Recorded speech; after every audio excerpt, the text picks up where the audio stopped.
Welcome to the Esoerotic Dark Feminine Magic Podcast. My name is Crimson, creatrix of Esoeroticism, and I help mystically minded folks awaken their dark feminine magic. Welcome to the Portal of Enchantment. Welcome, Leslie Lyons, to the Esoerotic Dark Feminine Magic Podcast. Thank you so much for joining today. My goodness, Crimson, it's so number one, good to see you. And number two, thank you for being so gracious to invite me. I'm excited to have this chat. I know, me too. And I think I'm going to title this one something along the lines of A Conversation with a Witch and a Christian or something like Ooh, that. provocative. Something, we need a little sensationalism to get people to click. But that's truly kind of why I wanted to speak with you, because I believe in the uniting of different perspectives around essentially empowerment around the feminine, and you represent that to me in all of your devotion to the feminine for a very long time. So what I want to do actually is allow you to introduce yourself, and maybe I'll set it up to say that you have been a longtime mentor of mine. You were a business coach of mine for a very long time, and now just someone that I still look up to and learn a lot from. But I want to hand it over to you and let you introduce yourself as feels good to you. Okay, awesome. Well, thank you for your kind words. It's always nice to come into a space where you have a kindred spirit with someone, because I was very involved with your business at the baby stages, right? Mm-hmm. So I kind of saw your evolution, and I am so proud of the choices you've made, big courageous steps. And I'm excited to see where you're going in the next iteration of you, or the more evolved iteration of you, or, whatever sounds sexy and turned on for where you're going to go. But my name is Leslie. And one of the things that I think is important in this conversation is that, in addition to helping women build businesses that were birthed from their values and what they cared about in their authentic voices, for a very long time, I have always been a lay leader in the church, in the Christian church. And my ministry has always been to women. And so whatever environment I'm in, so whether it's in a pole dance studio, or if it's now I'm a chaplain, and so if it's in a hospital room, or if it was in ministry behind a pulpit, I've always been a liberator of women's voices and values and visions and dreams and passions. And so that consistent theme has been there since I was little Leslie. And so as I look at the iteration of who I am now, I am a chaplain, so I am clergy now. And it's definitely interesting to be in that role full time. Oh, yeah. I could imagine. And what I think people probably would have a little cognizant dissonance around is like, wait, so you're clergy, but you also owned a pole dance studio? Tell us a little bit about that, because you actually are one of the you're one of the earliest pole dance studio owners in the United States. Yeah, that's true. Wow, which is still unbelievable to say that. It makes me feel very old, Crimson, very Wise. I'm definitely in my crone era, though. I'm definitely in my crone era, for sure that. And so I've never had a conflict, which is why as soon as you invited me, I'm like, absolutely. I've been liberating Christian women around their sexuality for a very long time, specifically. I've never seen any hypocrisy in it. I've never really had tension about it. I've explored tension of others' opinions about it, but my own internal tension, I never really had. Because before I opened a pole dance studio, I used to sell sex toys. I've always been very comfortable with my sexuality. And I believe that's because I was raised by Christian parents, but not church-going parents. And so my mother had a different approach to sex and sexuality and femininity and what I call siren energy, what you call dark feminine magic. I was introduced to that very early. I had sexy aunties who were living very full lives. Okay. And because my mother got pregnant with me when she was 17, my aunts were like big sisters to me. And so I think my exposure to sex and sexuality through that lens of people who deeply loved God but weren't tied to the church, I definitely believe that played a part in my formation. So I didn't bring a lot of the baggage that I've run into ministering to older Christian women who grew up in a very different context. Yeah. And something that lit me up when I reached out to you last week and was like, we need to talk. Will you podcast with me? Is essentially something that I see mirror that in the both in the non-Christian community, right? And so I wanted to chat with you about this idea of purity culture in general, because I mean, I can let you speak to what that means to you and what you see in your faith. I very vulnerably will share here that I have been really shocked and a little deflated about a lot of people that I am seeing leaving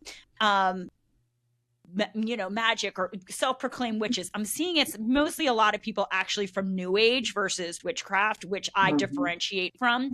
But and we'll get more into like the personal authority in it all, because I have thoughts. But first and foremost, this was spurred by I'm seeing a lot of posts by people either who I knew or who I've just been following, who have kind of denounced their prior selves and have said, I have found Jesus, I'm stepping into Christianity. And there's a lot of whitewashing around it. Like a lot of what would we say? Like, I've been cleansed. I have been absolved. I renounced. I am now clean because of my past actions, because now I found Jesus. And it feels like a lack of personal autonomy and authority. And I feel like it's spiritual bypassing.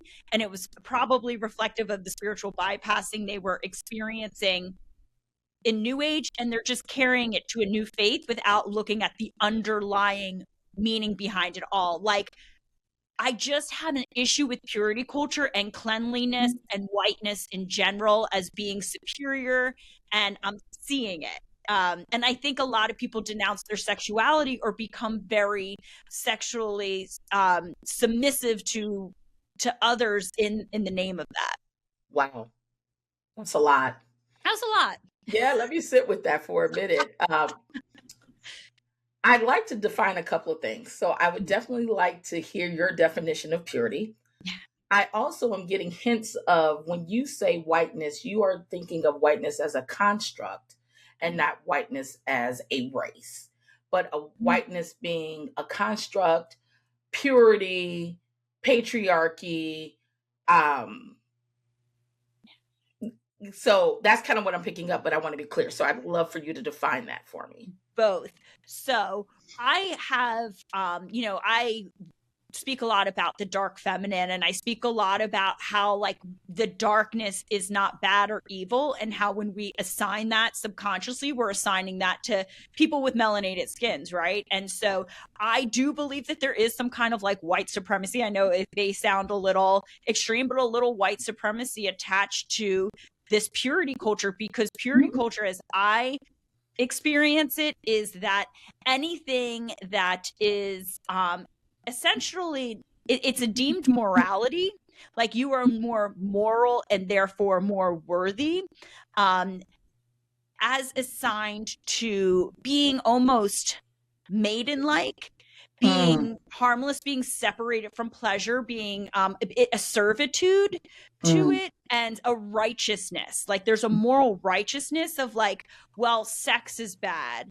Well, being dirty is bad. being feral is bad. Having like a connection to human instincts is bad. And I do think that it actually does roll over subconsciously to like other areas where there is this, like, I mean, look at white Jesus or whatever, you know what I mean? So yeah, I think as purity, it's like an imposed morality that strips us of our quote unquote darkness, whether that is our sexuality or it's our ability to hold standards and boundaries, or even in your work, like the idea of death, and all these kind of more taboo subjects. Yeah, I agree with that definition. I think of whiteness as a construct. And Yeah. so the patriarchy is not just white skin. It's black Right. skin, it's Latino skin. It's not even a specific gender or a specific sex. It is a construct. And Mm-hmm. so when I think about purity culture, I think about a lot of the same things you mentioned. But I am going to frame it in a Christian context for the purpose of this conversation, right? Please do. Because that's who I think we're trying to talk to in this, right? So, purity culture in a Christian context is very much so tied to sex, period. Oh, interesting. Period. Sex as you don't do it, you hide from it. And one of the things, because I told you my background, so when I came into that culture, I was really confused that especially in a Black Christian context, so I'm going to make it even more narrow. And we're all mature enough to know that this is not a monolith. Everybody Right. has different experiences. So let's not go down that route. I'm Right. speaking in generalities, people. And if you are a part of the Black church, you know what I'm talking about. Let's not play. So, one of the things that was really confusing to me was all of this your body is a stumbling block, and it will cause men to just lose all their religion, all their grounding, all of their to see your cleavage just throws them completely off. They can't function, and you are causing your brother to stumble with your titties, with your cleavage, with your perfume, with your red lipstick, with your, like, it gets really crazy in that regard. But that was the brunt of it, is that good Christian girls are muted in their sexuality until, Crimson, you get married. Then the marriage bed is undefiled. You do whatever. And the dissonance for me was in, how do you teach someone for their entire life that their body is dirty, that their body is a stumbling block, that sex is not a good thing? But now suddenly they should be in touch with their body in this sex bot who's all turned on all the time and ready to go, when for 30 years you've told them that their body was their enemy. Now they're in the marriage where both of the partners are dissatisfied sexually. Her voice has been muted, because when you mute your body, you mute your voice. So she can't even say what she likes or doesn't like. It was always weird to me. I'm like, that's just not how development works. So why are we talking about muting passions, muting sensuality, sexuality, which I believe is God given,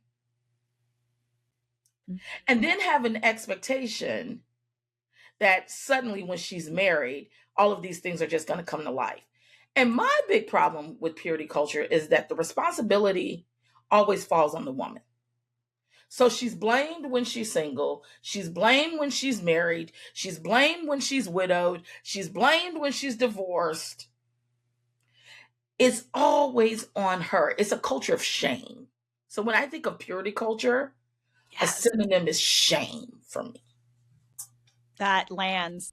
That totally lands. And the two things that I take from that are this this programming that your sexuality almost doesn't exist until there's a man Mm. involved, and that you're so truly your sexuality only exists for the purpose of a man, because before that, it's only maybe observable. Mm. And causing problems. And we see that across all religions. Oh, she has to cover her body from head to toe, otherwise she incites sinuous activity. That's not a Christian thing. That's Or a Muslim thing, Muslim or thing. you It's know, a patriarchal thing, but it is. It is. and I do, and I remember being in college, and this would have been the early 2000s, and someone asking me to come to one of their Muslim meetings, because he was like, no, we adore women. We worship women. That's why we ask them to cover up, because we want them to be protected. And I wish I had in my, I was so young. I wish I just had in my arsenal of responses to be like, from other men. You're protecting them from other men. And that's, something that I think is finally being talked about. Yeah.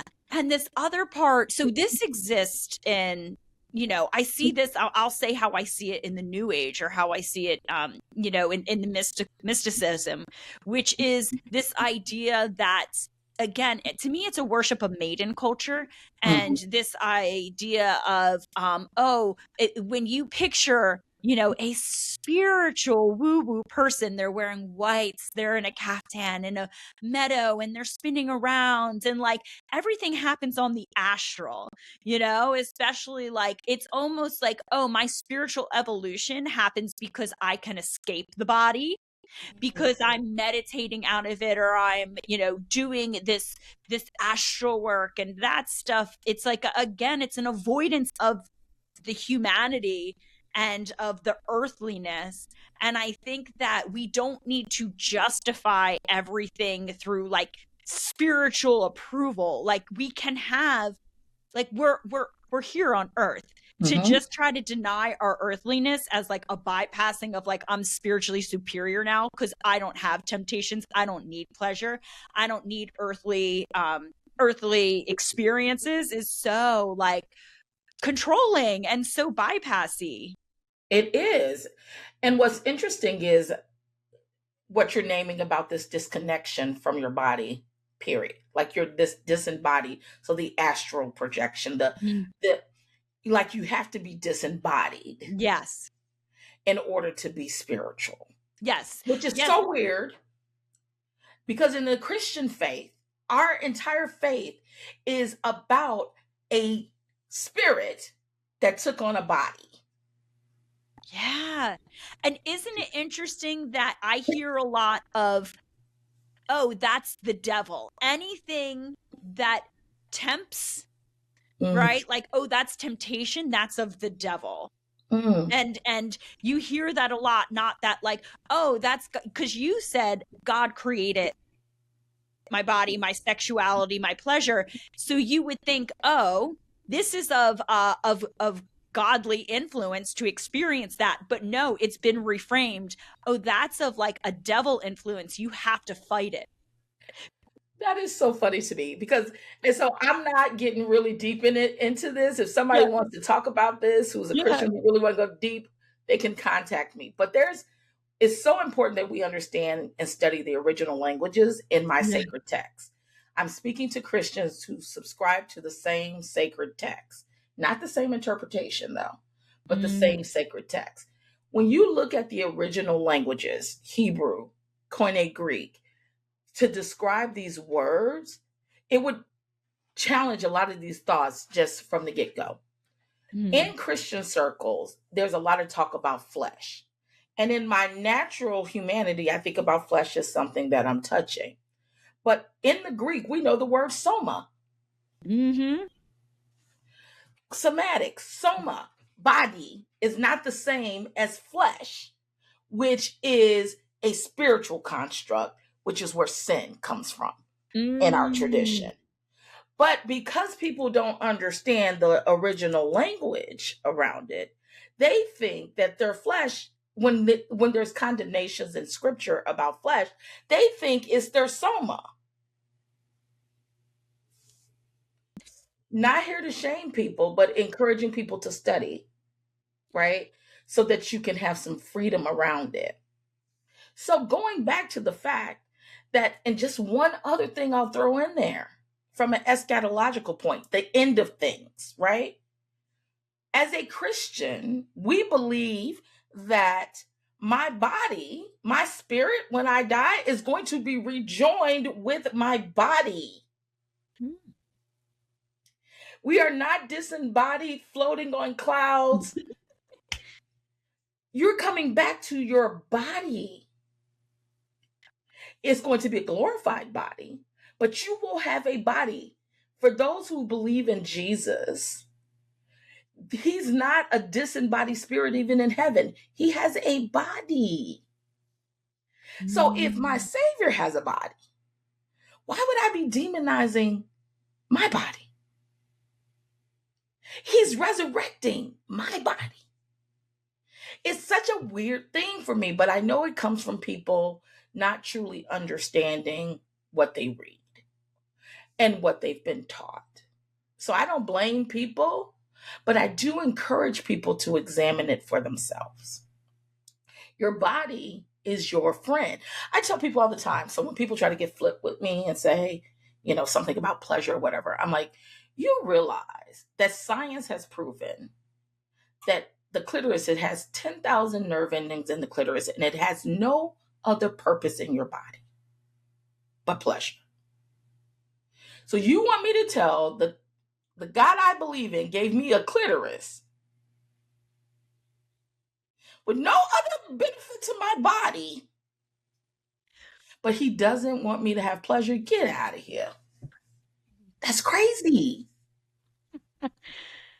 Well, I think we see this across all spiritual and faith beliefs, is that people will take, spiritual or sacred scripture or writings or beliefs, and it will be manipulated for a purpose. And I think, obviously you're a scholar of the Bible. I am not, but if I'm not mistaken, it was not the words of Christ. It was written by men hundreds of years after his death. And so we have to take that into consideration, that then people then adopted it and can pick and choose in order to,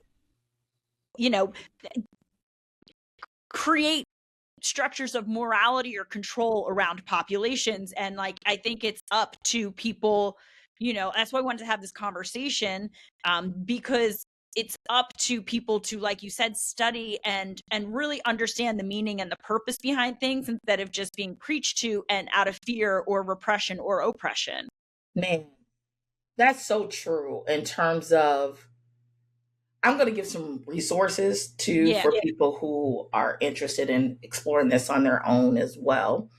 But I think I want to go back to, because there are people who, I name names and you can choose to edit this if you like. No, never. There's this ilk, and Victoria Washington is who kind of comes to my mind when I think of someone who was more new agey. And I would say witchy as well. She definitely had some witchy pieces to her, who has now found Jesus. And she has gone from movement being manifestation to Jesus now manifests all my wildest dreams. That feels like a grift to me. Okay. Now, I am not judging this woman. I pray to God that she has had a real encounter and that she has made this choice from a place of sovereignty, a place of deep conviction, a place of responding to Jesus's love. I do not sit here as the arbiter of her faith, okay?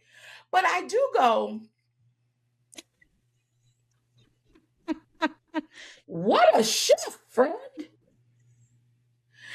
Still, but what's funny is, to the discerning eye, the core message is still the same. It's the medium to getting to it that you're changing. That's not cool to me. That's not cool to me. And it is this, how do I say this? It is this desire to not take accountability, to not stand in your choices, to not realize your own power, not to realize the God given authority you have. It is truly the definition of a savior complex. Like you need someone to save you. And so that could be Buddha, that could be Jesus, that could be a witch, that could be New Age, but it's never you. It's always outside of you. And when I think of things, even when I was praying before I came on here, one of the things that came to my mind is there's an Old Testament story about Moses, and Moses is going to God and basically begging him to give him an answer for what he should do next with the Israelite people. And God's response is, why are you crying out to me? What's in your hand? Like he turns him back to the wisdom that he has, to the knowledge that he's been given. Through all of this embodied wisdom and learned and all of this, God is saying, stop coming to me for answers for every decision. Trust that what our relationship and what you know, act on those things. So I think about this in this situation.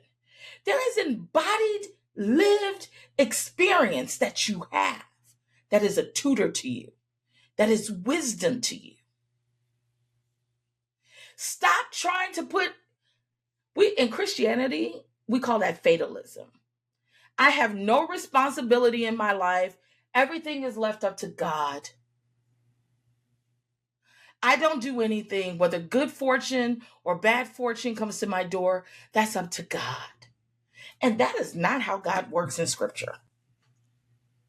It's so, I mean, it's all so parallel because I would think in like a witchcraft, let's say, people would call that destiny, right? Like, and in astrology, well, I'm destined, this is my astrology, so it's destined to happen like this. And then, more empowered astrologers, like a more conscious Christian, would say, no, this is an energetic blueprint. It's here to support you. It's not here to hand over your authority. At the end of the day, there's always free will.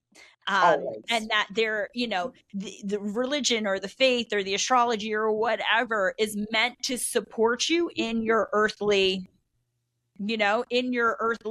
voyage, let's say. Journey. Yeah, I was going to say journey, voyage. I like that even better. Yeah. I'll be using that word from now on, voyage. Yes. And how the grift in that you brought up, that's kind of where all of this started. And so, for those who didn't know the person you cited before, she's just like a financial abundance coach. And, I'm familiar with her work. We both are. And that's kind of something I saw her shift very quickly from more new age yoga, even somatic led, sensuality led. Yeah. Yeah, to all of a sudden she has found Christ and she is a preacher within like a year. But and that makes me skeptical. And because I also have seen people who were very I'm a sex worker, I'm a tantrika, I'm a all of this, to all of a sudden I'm looking to be submissive to a husband and devote myself to what the fuck just happened. And it feels like a really quick, and I also I'm skeptical of people. I think everyone has the right to evolve. Absolutely. And grow, and we should. If you have the same belief systems from when you were 18, that's weird. Have you had no human experience? But in the same time, if you are selling something, that's where I find it comes in and I get a little suspicious. Like, why don't you embody that work for a little bit before you start allowing it to be basically your new sales funnel? It's a little sketch. It's not a little sketch. You're being very gracious. It's hella sketch, yeah. Right? That's immediately what I thought. But you got to keep in mind that the one who I mentioned, she was studying Sarah Jakes Roberts, who is a big Christian personality. Her father is T.D. Jakes. He's a mega pastor in the Black church. She was studying her, Mm. even when she was espousing what I would say is more new age than witchcraft. It was always like, what can I do to engage people to buy from me? Oh, when it comes to Not that, the ick. So I guess, because I don't want to make this about bashing her, because like I said, at the end of the day, I don't know her journey, and I pray it's authentic, because there are a hell of a lot of people who would question my journey too, right? Like, it is what it is, right? But I guess I want to bring it to a more practical level, because looking at the online space, that is the matrix to me. Like, people can be whoever they want to be, and people just accept it. I've seen people go from Christian Trump supporters to now being relationship gurus and still have thousands and thousands of followers. And I'm like, do y'all remember this before? The internet has a very short memory, and grifters count on that. So I guess I'm curious, Crimson, how are you seeing this show up in your temple? How are you seeing this show up in your online spaces? How, or are you seeing this show up in the lives of real life people? Because Instagram is fake to me. I'm curious where you're seeing this in the real world. Well, I will say I'm seeing it two ways. Within, not to be like tooting my own horn, but I do think I was really aware of what I was perceiving as grifts and sensationalism out there. So, there was always the temptation to turn a little sensationalist in order to get more followers or get more people into classes or the online community. And the resistance to that, I think, was probably the best move that I made, just staying like, that's not me, that doesn't feel good, because luckily we have a community of people who see right through that shit. But what I can speak to in like the greater either witchcraft or new age communities, which I, have visions into both, is that I'm seeing a lot of toxic behavior finally being called out and people jumping ship for the other team, quote unquote. I think because they were finally being held accountable. And I'll use the example of people who were abusing plant medicine or earth medicine, whatever, right? Like, I feel like there was this big thing, and I'm not an earth medicine person, but I know that a lot of people really enjoy things like ayahuasca or all of that, and was really big. And it felt like there was this peak, and maybe you saw this too in your area, and like maybe the 2020 to like 2024, it was like sensationalism. And, I linked that to social media, was everything. And everyone was like, I've been doing earth medicines for 2 years, so now I can lead other people in it, and it's healed all of my things. Or this idea of, I've been engaging in this thing for a short amount of time, and it never involved anything, like you said before, with an internal reflection. It was always this thing outside of myself. And that's where, when I see people jump from one ship to another ship, and they're still outsourcing their authority, whether it was first to plant medicine and now it's Jesus, maybe before it was to spirit guides, maybe at another point, whatever. It's people are jumping ship from one thing to another that are all external authorities, and still avoiding their internal authority. So I loved that Moses story. Yeah, thank you. What's funny to me is, do these people realize how vulnerable that makes them, though? Yeah. I wonder if they understand how vulnerable that makes them. When you have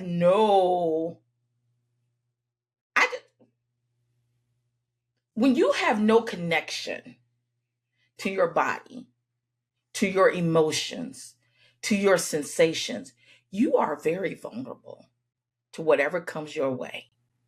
Yeah. And for those of us who are conditioned as women, that surely ain't safe. Right.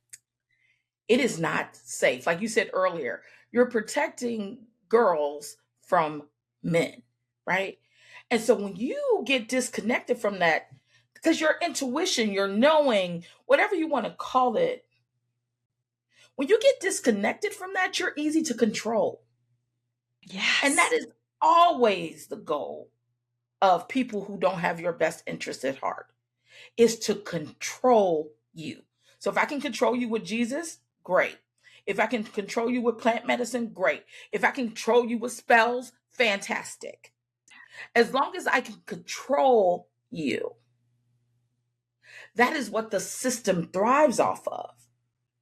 Liberatory women are always going to be problematic, whether it's in a Christian context or if it's in a witch context. You're always going to be a problem because at the base of this is control. So when I think about liberation and freedom and creativity, one of the things I love about your work is when you talk about sexuality and sensuality, you are very clear that I'm looking to cultivate a life that is self-sourced of pleasure and joy outside of the bedroom. Yeah. And I just don't know if many folks are even ready for that conversation, right? Like, what does it look like to have joy and pleasure that isn't connected to sex? You're much more of an authority to talk on those sorts of things because you live in those waters.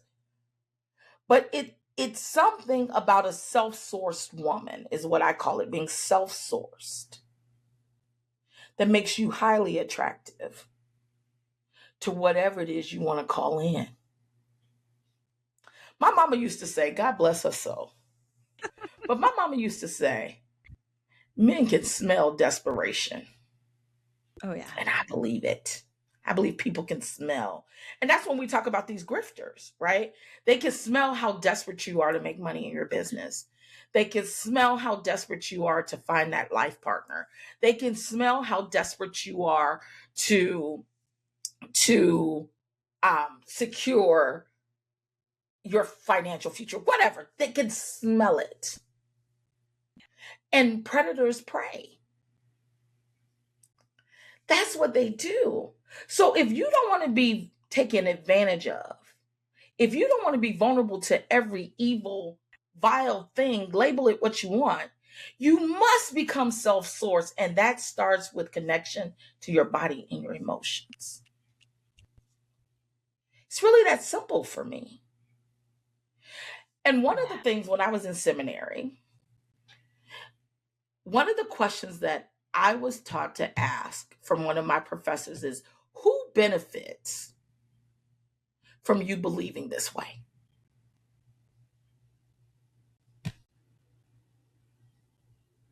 Damn. It's so true. And I do believe that that is, to me, what I would assign to patriarchy, which is a top to bottom control system. We control people at the top through either these fear-based programs, these programs of shame, of judgment, of eternal damnation, whatever. If you can get people to disassociate from their personal power, and instead follow, these problematic dogmas of right or wrong that are not based in like a self-knowing, but is based on some kind of external condition. That's how you control people. And you know what? I love Tara. Tara, our in-house astrologer. She's always she's always like, yeah, all of these things sound really great in theory until you introduce the thing that people seem to always forget is a part of the equation, which is humans. And so when we introduce humans into what should be like probably, pretty positive systems or beliefs or whatever, it's like people are going to recognize how they can use that to feed themselves, for their own self-advantage and take advantage of people. And the only way that we can really even be conscious of that is if we are like in our body and can recognize it, because we know that the fear and the shame and all that's like is very much a logical conditioning, or it starts as a logical conditioning, or can maintain itself in that way. But it has to also then take into account the body, because It we does. turn off the body because of the fear, because of the shame, because of these methods of control. And I also think about, I hear an echo as we're talking too, is that we know in working with female bodies for a long time is that some of that disconnection also comes from trauma, Yep. right? Which And that usually would be comes a from whole nother patriarchy. podcast. Say that again. Which usually comes from patriarchy, but Yeah. Yeah. or problematic results of, yeah. Yeah. And I would say evil. It just comes Yeah. from evil. Yes. And so there are some women who are disconnected from their bodies because it was a form of protection. Mm-hmm. And it's the very thing that kept them alive. That's what makes me sensitive in the Yeah. spaces that I'm in. While I get pissed off and I can get mad and I can get fired up, when I'm looking at a woman in front of me who is so disconnected, been hurt so terribly, it is the thing that kept her alive.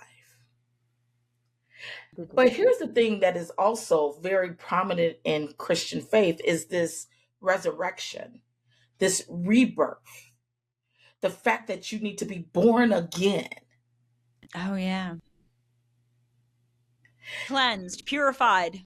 But even those things, though, you're saying that is a negative, and I'm Mm-hmm. seeing that as opportunity Mm-hmm. Well, to be reborn, right? Not to be cleansed or to be purified necessarily, but just to be rejuvenated, to be reborn, to come up out of those paradigms that have harmed you. yeah, healing in a Healing. way. Thank you, friend. Thank you. Yeah. Healing. So a couple of things. One is, it's funny because I obviously am, the feminine is cyclical, right? Like, so I believe in cycles of death and rebirth, and not just literally, but figuratively in our own lives. And I'm real big on that. And when you look at the cycles of the season, if we're looking more pagan, or the cycles of the planets and all of that, like, everything's cyclical. We always have these opportunities for resurrection, rebirth. I love a good resurrection moment. And it's really funny that sometimes we think, that my initial thought was the cleansing, and that there was some kind of purity trigger right there of like, well, you have to be cleansed of anything that was dirty to experience that. And that is just like a subconscious trigger that I totally had, that I assigned to, again, this like a purity culture that I keep returning to. Help me understand a little bit about Yeah. what people believe Yes. is Because I think, happening in this cleansing, because you will never be clean. right. Again, I'm speaking to Christians, so I'm using Christianese on purpose. There is scripture that says that on your best day, your righteousness is but a filthy rag before a holy God. Okay? Yeah. Ooh. Yeah. So, however you want to interpret that, because that's a conversation for a different audience, the point is that as long as you inhabit a human body with sinful, evil proclivities, because we all have them, we have to actively fight against those things, right? You will never be pure. You will never be cleansed. That is not the message of Christianity. So I'm curious on this pursuit to cleanse, to being cleansed. Yeah. What the hell does that actually mean and look like? Right. And I think it's been co-opted a little bit. Okay. So this is obviously my perspective. I'm not saying it's right or wrong, but I have seen a lot of people lean into their faith, in order, and you called me out my Catholicism for this, to absolve. To absolve them of what they perceive any shame, guilt, discretions that they've made in the past. And that if they could just clear it and cleanse it and be quote unquote pure, they can be resurrected in a state where they are now more holy or sacred or worthy. And I've had really great, it's great. You know what I mean? Like, I, you think about, I think they, I think that people prey upon people to try to sell them that oh, you've done all these bad things, well, if you just do the things, you'll be cleansed and you'll be loved, thinking that you're worthy of love. And I had a really great workshop when I went to Austin in November, and we were talking about this idea of primalness and feralness and our animal instincts, which, you know, we can link to our sexuality and our intuition and our instincts and all of that. And, you know, we had a bunch of shares of people who were like, well, I feel like that's our primalness has been stripped from us by, again, purity culture and this idea that dirt is bad, you know, like that clean is good. And that, so anything that it's a, whether intentional or non-intentional system of control that makes you think, oh, well, like that animalistic, primal, sexual, feral, instinctual part of you, that's impure, that's dirty, that's bad. So what's good is this sterile white room, you know, with that is devoid of anything that we would perceive as imperfection. And it strips humanity, and it puts people on a cycle to find something that is unfindable, which is this like stripping your humanity of anything that's not deemed like pure or good, as deemed by what, some kind of controlling social structure. Does that make sense? Yeah, it does. And what the part of, because like I said, I don't think it's appropriate for this context, because I think it takes you into what is sin, what is evil, what is that. Right. But my question is, and so let's say you are somehow magically, no pun intended, Right. washed away of all of your humanness. Right. Like you said earlier. What do you become? I'm just so curious about, what do you become? So let's say you are magically cleansed through the blood of Jesus.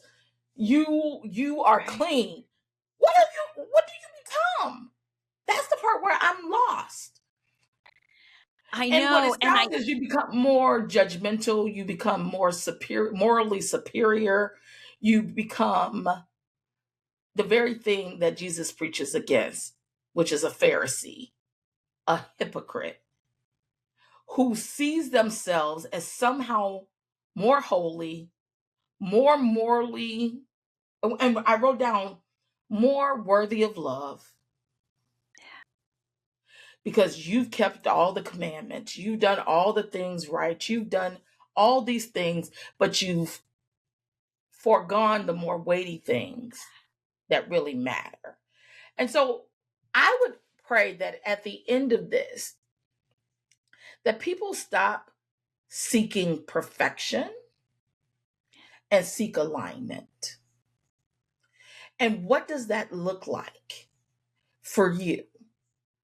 And for some of them, it's going to be Christianity, right? And I always say, not all Christians agree on these things, right? There are different interpretations to the same scriptures that I named. But the point is, you have to find that journey for yourself. Because my question is, what is the end goal? For me, the end goal is always liberation. It is always freedom.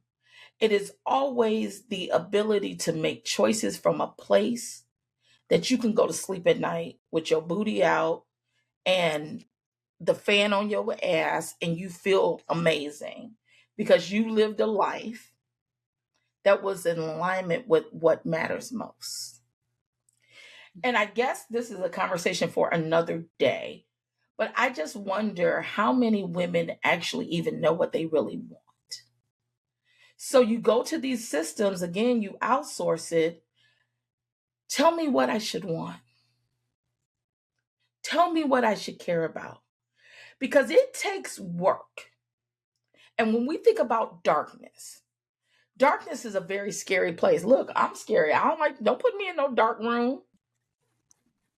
I got a friend who just came back with, have you heard of these retreats where they go and they stay in these underground like rooms? their silent retreats and they're like underground for like 10 days and the only light they have, like, it sounds like a horror movie to me. Sounds like you're being buried alive, but go on. And that's a part of the process because, again, it's Okay. about regeneration. It's about Okay. resurrection, right? So it's a part of you got to die, Yeah.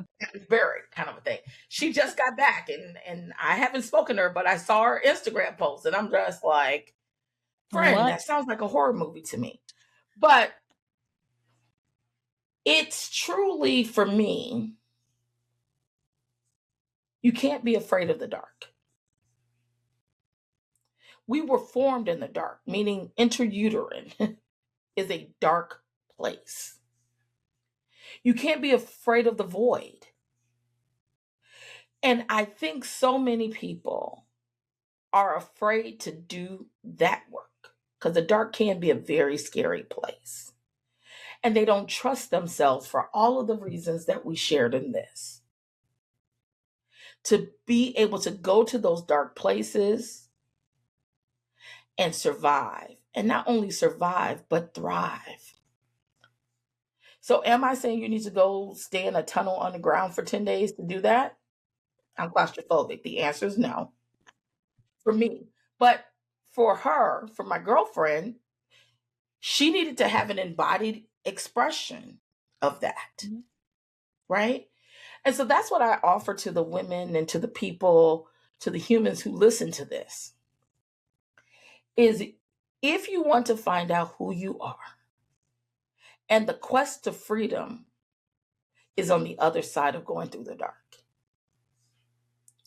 You got to get acquainted with the dark. And for the Christians who may listen to this, you've got to break free of paradigms of good and bad, sin and salvation, as it relates to the human experience. You've got to take yourselves out of those binaries and get comfortable in the dark. There's scripture that says we see through a glass that is dimly lit. You will never have all the information. That's a nod to. There will always be some darkness, some unknown. The point is, where will you get the strength and the courage that it takes to go through that? Because the reward on the other side should not be the person you want, the riches you're going to get, the love you think you deserve. You are loved, you are cared for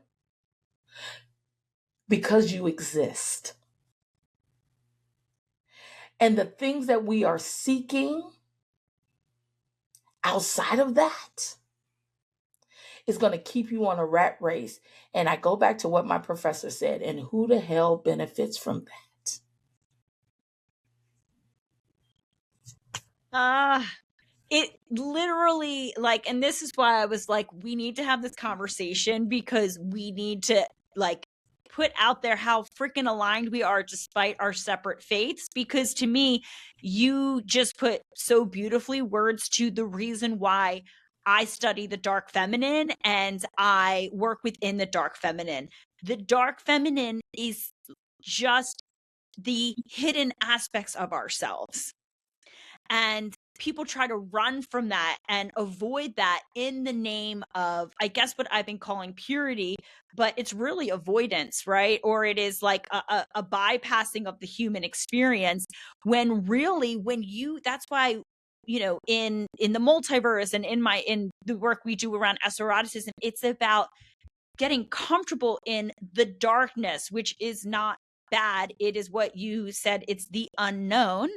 It's the void of, the void of creation. It's the mysteries, but it's also the taboo aspects of ourselves that have to been relegated to the darkness, whether that is our sexuality, our pleasure, whether it is more, esoteric belief systems, whether it is like having these, the power to say no, to set boundaries, to all of these things.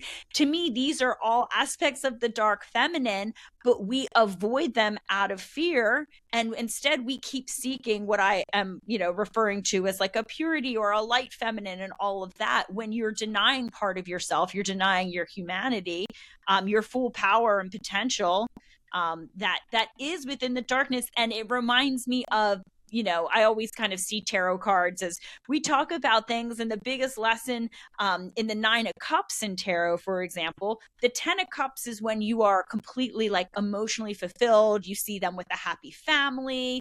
It's joyous. But the card that comes before that, the message behind it is you don't get to that until you find that sovereignly within yourself first.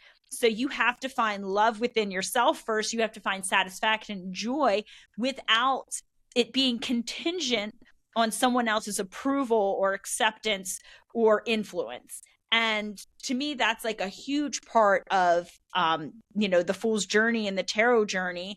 And what it is, it's the whole tarot journey is the integration of polarities. It's the feminine and the masculine. It's the spiritual and the physical. It's the inner and the outer, and how they're all connected. And I just loved how you stated that it's how our faith systems, our belief systems were created to help support us on our voyage or our journey, yet they have been manipulated in order to make us to serve the control of others, and to make us believe that if you are a better Christian, if you are a better witch, if you're a better spiritualist, that you get whatever you want. So you want to make more money, you got to align with God. You want the love of your life, you better be more holy, and that's where you opposite. You need to be hedonist, right?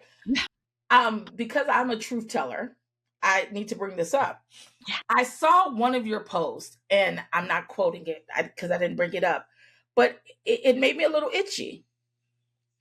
And I'm going to share it because it felt hedonistic. Ooh, let's hear it. And I can't remember. I have to go and look at it. But it was basically like this unabashed search for pleasure. And I get itchy with that kind of messaging because it is also a dark side to that messaging. People who follow their pleasures untethered from something value and moralistic, and I don't think you have to be Christian to be moral. Absolutely not. Okay, that's not my opinion. There are some Christians who would disagree with me, but my belief is you don't have to be Christian to be moral. But if I just seek my own pleasure, it could harm a whole lot of people. I think that's what we're talking about. And when we talk about how does this serve other people, so I get itchy when we tell people to seek, especially when they're not integrated. Oh, yeah. Especially when they haven't alchemized the darkness, especially when they haven't done the work. Let's use some therapy terms, right? Haven't done the work. Man, you are dangerous. A lot of the women we see who are big names in this space are dangerous. Because they're unintegrated. They are. And so and they listen to things that tickle their ears. So because I know you, right? Yeah. I know what you're talking about. But when somebody sees that snapshot of a woman who's in her feral state, she's fully in her pleasure, and it's being said, seek your pleasure, my unintegrated self might be my pleasure is letting people walk all over me because it's how I feel loved. And that ain't your message, friend. No. And I know you know that. It's interesting because we do archetypes every month, and we did an archetypal month around pleasure. It was like the pleasure priestess or something like that. And we had these awesome conversations in the multiverse about this, of how, like, do not confuse pleasure with escapism. and this idea. And that's where I think that the hedonism comes through. And it's like pleasure is a portal, because when you're in a state of pleasure, you're in a state of non-resistance. So that means that, we use this magically to say you can release and receive with ease because you are in such a state of presence. And this is where pleasure can be such a positive thing. And it's where we can destigmatize this idea that pleasure is inherently bad. But I agree that there are an unintegrated or as you said before, like we're talking to the adults here, can just use pleasure as an excuse of I do whatever feels good in the moment and whatever, and that hedonism where all of a sudden it becomes disempowering. Absolutely. Because there's a And point that's where where the pleasure shame becomes comes from. disempowered. That's where, yeah. And that's where the shame comes from about it, because you made a choice that was not in alignment with your highest good. You made a choice that you regret. Mm-hmm. Because the path to wealth and abundance in any area in your life is not a lack of structure. It is not a lack of I don't know how to say it, but it's just not this unabashed, hedonistic, I do whatever I want, whatever my impulses tell me to do in that moment, I do it. Friend, you're going to end up dead or in jail if that's how you live your life, right? So there has to be something grounded. And for me, in my work, it's all about values. It has to be something that grounds you, that becomes a compass for the direction in which you want to go, and something you can measure it in. One of the last things I'll say is, in my work as a chaplain, I see so many people who used religion and spirituality to bypass emotion, which was never what my God intended to be. He gave you emotions. Like, they serve purpose, right?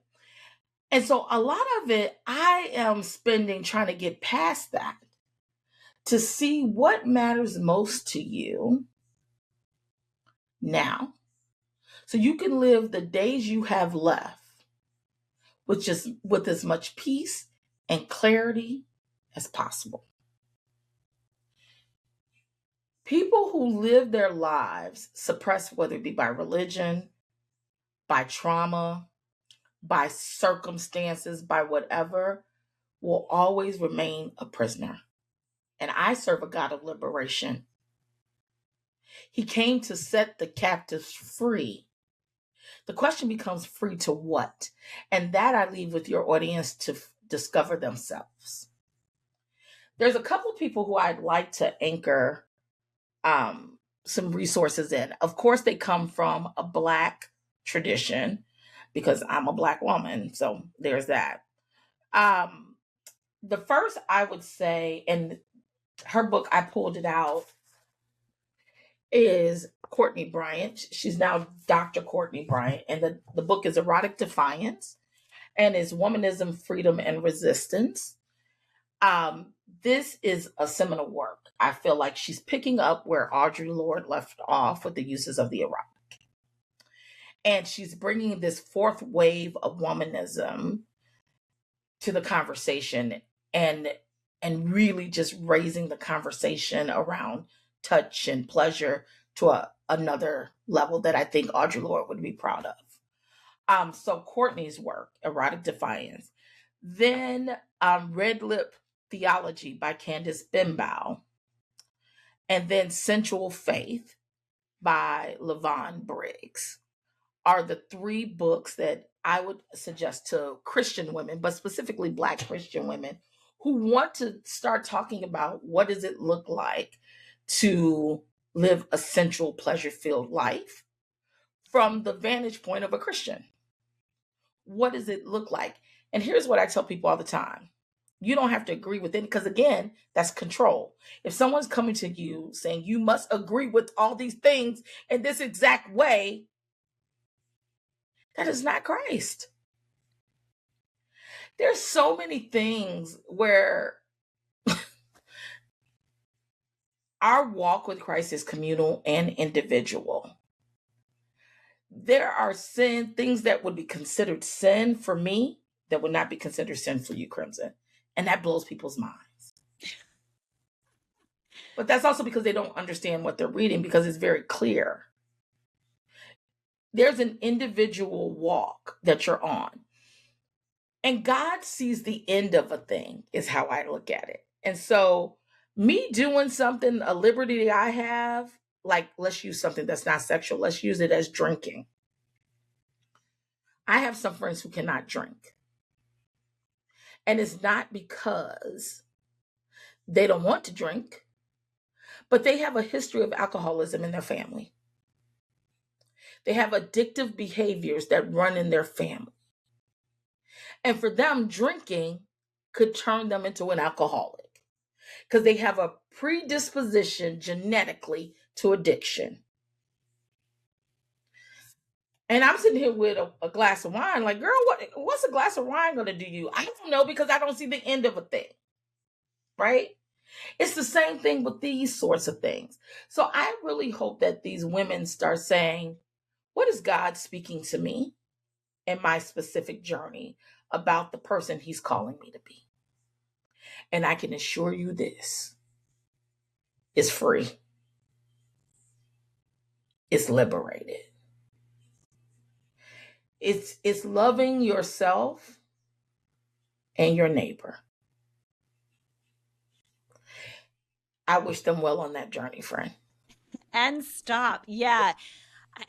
Yeah. And I feel the exact, and that's why, like, I love you. I love talking to you, because I think our heart is in the same place. We just have two different lenses. Mm-hmm. And we are very aware that in our own faith systems or spiritual systems, that there are people being manipulative, and that there are misconceptions, and that, like, ultimately there are going to be countless lenses for a unified human experience that we're all having. But just, we have different cultures, different upbringings, different resonances, like, and it's, at the end of the day, you have to question, who benefits from this. I love that as a reminder to everyone, and that's in all faiths.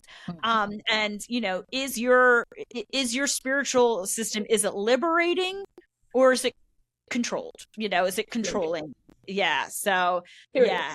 And if for they ask yourself and themselves others. questions, Yeah. if you answer those questions, I think you'll be much further along on your journey than people who are trying all types of things. Oh my gosh. People that can recite, they can tell you what, in witchcraft, what all the crystals mean, what all the herbs mean. They can create spells, they can do all these things, but they can't control their emotions in traffic, right? I'm like, yeah, guess what? Whoa. Like, you're missing the point. So what does that do for you if you can do all of this, but you have no power in these other areas? Do you even really have power, or do you have performance? It's performance, it's avoidance, it's non-integration, and it's across the board. And, like, I think a lot of times we get fed, because, again, back to the sensationalism, it can become sensationalist to say all witches this, all Christians this, all Jewish people this. And it's like, can we fucking stop and realize that there's, like, been infiltration in all systems?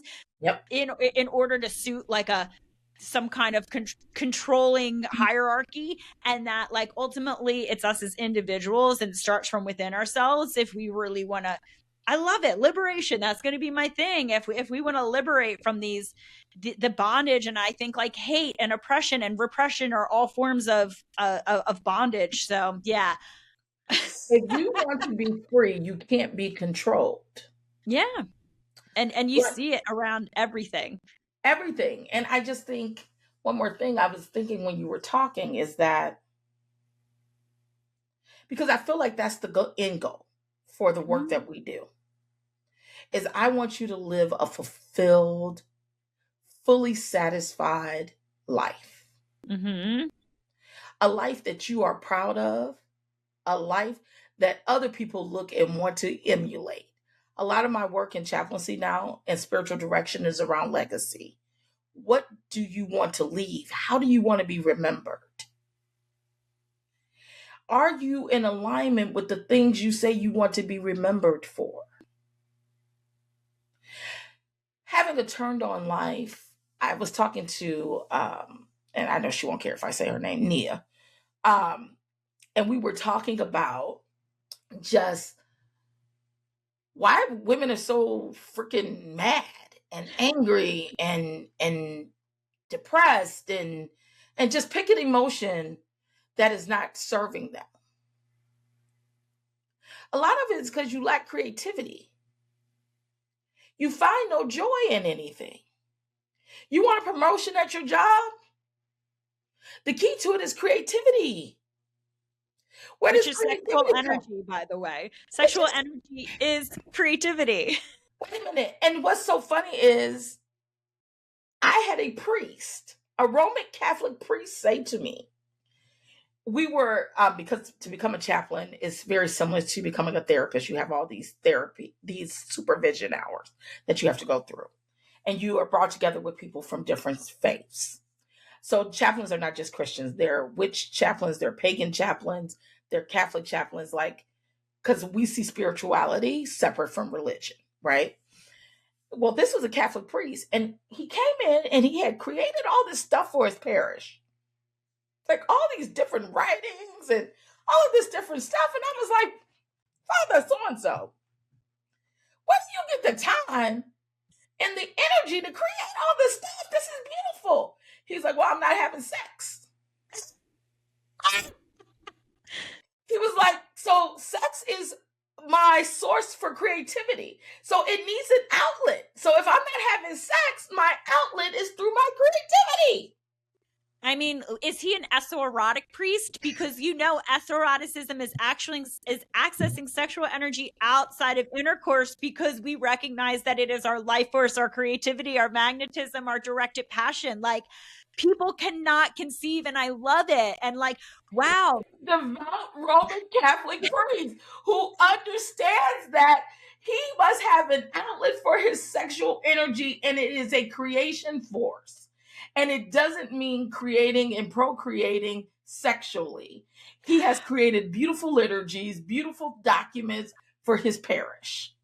And look what you just circled back to. When you repress your sexuality, you repress your ability to create. And then you just cite it. What is the result of that? Dullness, uninspired, numbness, frustration, anger. And you don't know why. And it's because you have no outlet of your creative expression, which is like, not like paint a picture, go to a paint and sip, it's like, oh my gosh, creativity is how you express your passion, Exactly. It is, and it's what moves our world forward. Mm-hmm. We need less clones. And so to end this, it goes back to where we started. Remember, in that spiritual space, it was all about caftans and big hats, and it all had a look. Yeah. Right? It's all about sameness. Yeah. That's a trap, friend. Mm-hmm. That's a trap. And so it is my hope and my desire is that women will live a life that's in alignment with values, that is good for themselves and good for neighbor. Yeah. And that was something that you taught me in the business. And so early on in the bit, and when it was Mix and Muse and all of that, I had my values, and it was so helpful. Now I try to, teach the new owners of the studio and all of that, of the importance of like, but what are your values? What are you leading from? Because otherwise, you're right, you can get stuck in aesthetic trappings. It's, to me, the external versus the internal, the external validation. Well, I have the big dumb hat, so and so aren't I spiritual now? Like, versus like, hey, are you integrated? Are you embodying the work? That's a little more important than having like the aesthetic Instagram grid, which I think all of that, and that's, all being exposed. And I'm sure you're seeing it in Christianity, and it's how we see these pedophiles and these people who are just, con artists being called out right now. And it's in Christianity, and it's in spiritualism, and it's in yoga, and it's in everything, because it's like, you cannot project without embodying. It's not, the idea of the guru is dead, Thank God. Thank God. Handing over your personal authority to someone who, has all the answers has always been silly. It was always someone, to me, you need people to guide you to discover yourself, not to follow them. And do you want a perception of safety, or do you Mm. want true freedom? Is the question I Mm. ask women all the Yeah. time. Because do you want a perception of safety? Because now, oh gosh, we're over time. I'm going to end this. I am just thinking about, even like in the Christian community and non-Christian community, the trad wife, Oh my like gosh. stuff, right? But again, what are they seeking? They're seeking protection. They're seeking care. They're seeking love, right? And I've tried the fierce independent woman thing, and it's kept me lonely. So now I'm going to try submission. Submission is not dominance. Like, it is not that. And seeing that caricature kind of rise up. And I always say, what are they seeking? What is it? If you want protection, you better get in tune with your body. You better get in tune with your emotions, because that's what's going to keep you safe. One of the things that I know we talked about a lot, especially when I was running the studio, I hated the phrase safe space. Mm. And now that I'm doing this work, what's so funny is to hear people who are not only theologians, but also therapists, people who've gone to school longer than, PhDs in this stuff, saying the very same thing that I was saying in a small studio on the south side of Chicago. I can't create safety for you. I heard a psychiatrist saying this the other day. He's like, because when you say something's a safe space, what does that actually mean? Is it psychologically safe? Is it physically safe? And I can't make a space safe for you. Only you can make a space safe for you by taking in what is going on around you. Your wisdom is in this body. And I pray that the women find their path, whether that is through the dark feminine study, whether that is Christianity, Buddhism, Muslim, whatever your trajectory. I pray that you find the truth. Yeah. Yeah. Oh, you know that I could go on, but I will. It's funny. We used to always talk about in the coaching group, you would always say like, well, the preachers, they always say my final thought, but then they go on for another hour. And so literally embodying that, I love it.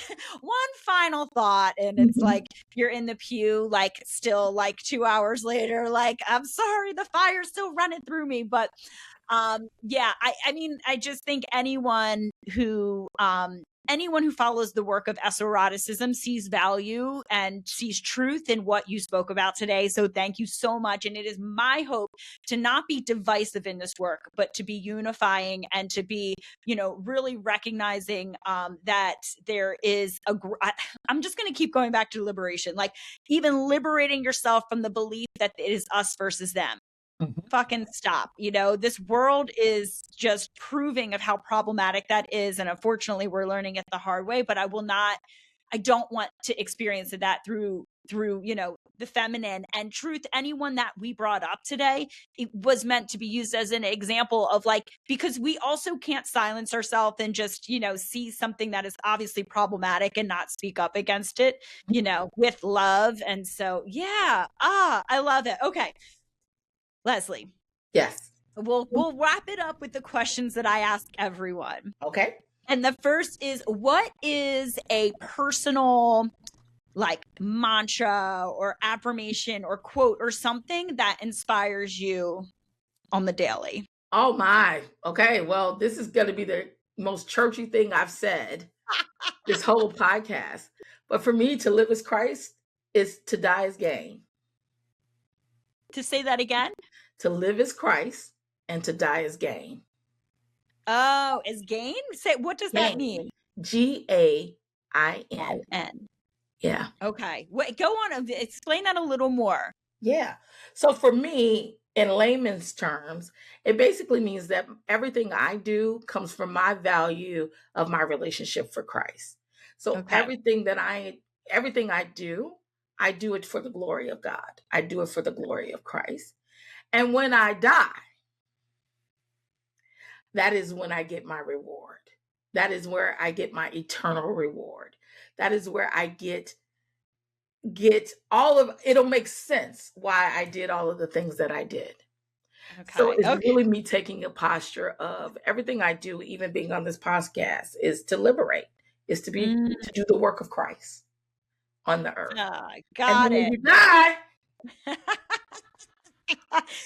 To me, it's that just Gucci.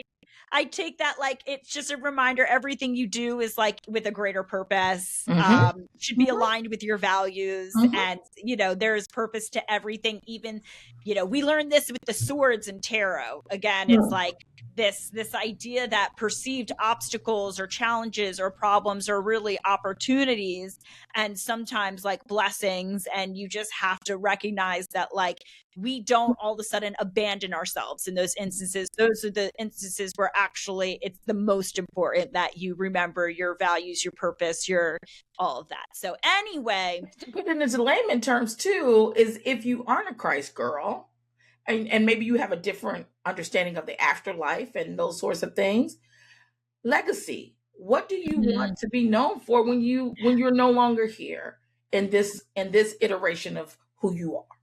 What do you want to be known for? which inherently is inviting people to recognize their personal power, because I think so many people think I can't affect anything. I have no purpose, and I have no influence on the world. And I think a lot of people think that they are so lacking any potential for influence. They don't even recognize that like legacy is something that they have. We're not all going to have the legacy of like Martin Luther King, right? But like we all have our own personal legacies of of our ancestors, or past community members or things like that. So And you I have a agree. sphere of influence, right? Yeah. Yours is the multiverse. Yours is the temple. Yours is every single person has a sphere of influence. Agree. I'm just like, and focus on what do you want to leave for that sphere. Yeah. I think about when you go to the grocery store, I use that example all the time. Like you should be able to embody your spiritual purpose or your greater purpose in engaging with the meat counter guy at the grocery store. Like there is so many people just relegate it to like these, oh, it's when I'm teaching a class, or if I'm in my church or whatever. It's like, yeah, but how are you acting like that's where I think we're tested the most in our spirituality. There's always the joke, like you think you're super spiritual and that you're so like, oh, I'm so enlightened. And then you go spend the holidays with your parents and you realize, oh no. I got a ways to go. I love that. Thank Yes. you. Okay. Second question is, what is your favorite sensuous indulgence? Ooh, right now I'm really into scents. Like I have this. Oh, where it is? Where did I put it? Oh, here it is. Ah, You're speaking my language. oh my goodness. So like I've got these different body oils Ooh. and I'm obsessed with them, but they're extremely expensive. Like this little bottle is like $65. Like Oh my gosh. it's like insane. But it is the most fragrant thing. I am really into scents these days. Like smelling good.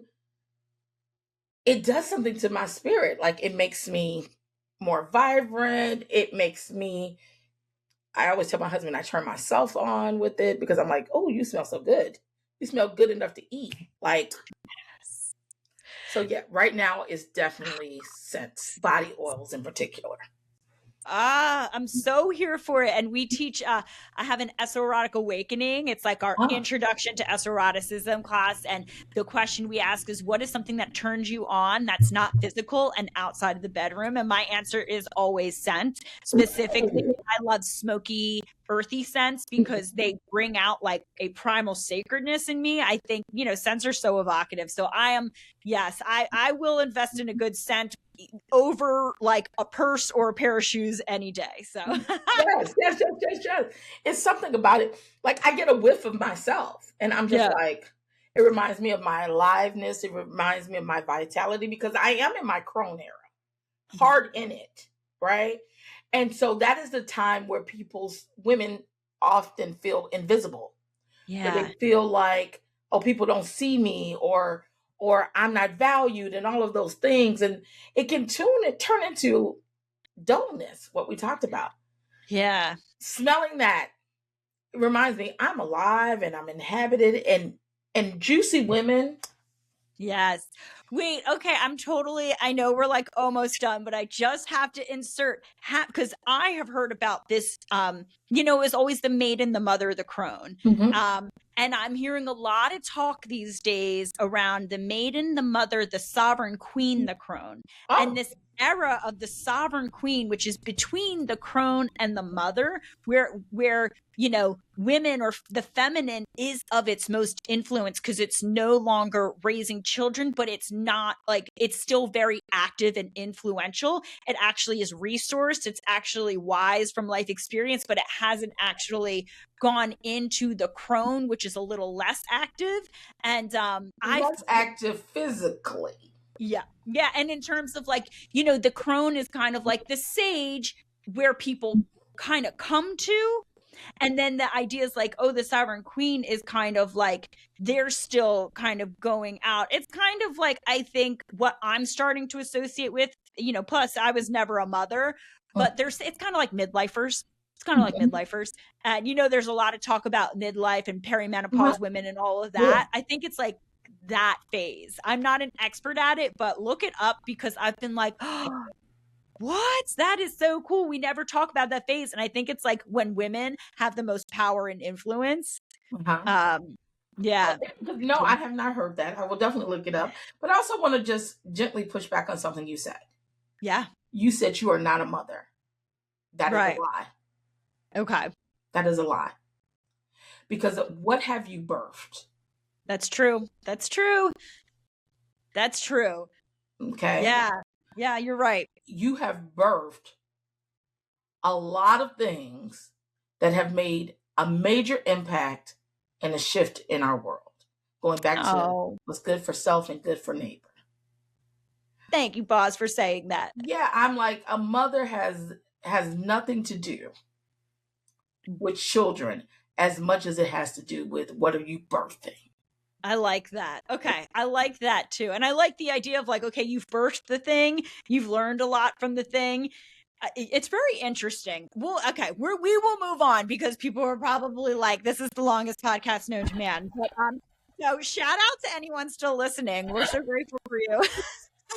But that'll be a future podcast because I'm fascinated by this new like fourth phase, not to diminish the other ones, but to see that there's like that's interesting. So, okay, final question. And now I want you to interpret this. And I had mentioned this to you before. Usually my final question is, what does it mean to you to live fully in your dark feminine magic? But I want you to interpret that in whatever way you want to. Yeah, I think for me, because when I think of magic, I think of possibility. Mm-hmm. Yeah. That's how Yeah. when I hear the word magic, I just think of possibility.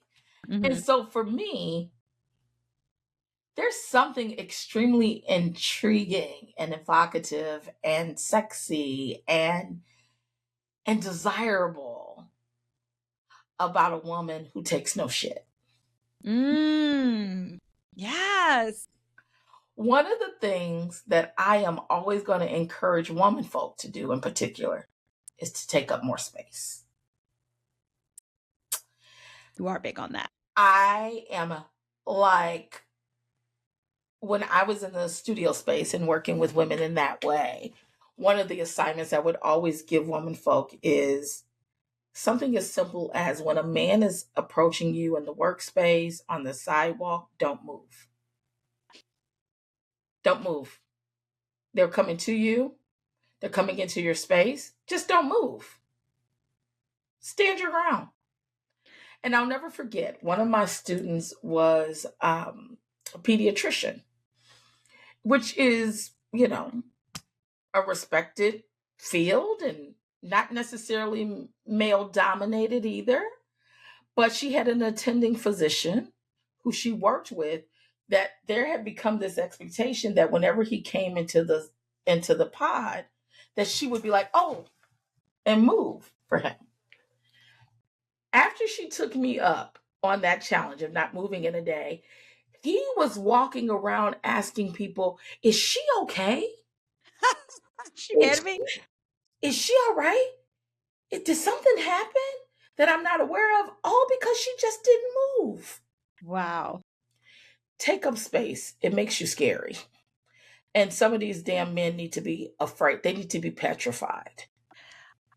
I saw a meme the other day where someone was practicing that, and she was saying, like, Really? I've been practicing this. If I'm walking past someone on the sidewalk, if it's a man, I just keep walking to see what happens. And she said that when he doesn't move, she'll step aside and go, "M'lady." And that cracked me up. Again, that's why I said, I had never seen anyone. That was something that was self-sourced for me in terms of an activity. But again, it's the female experience, and anyone who has liberation in them, you notice these things. It's the definition of internalized. When Absolutely. you don't know.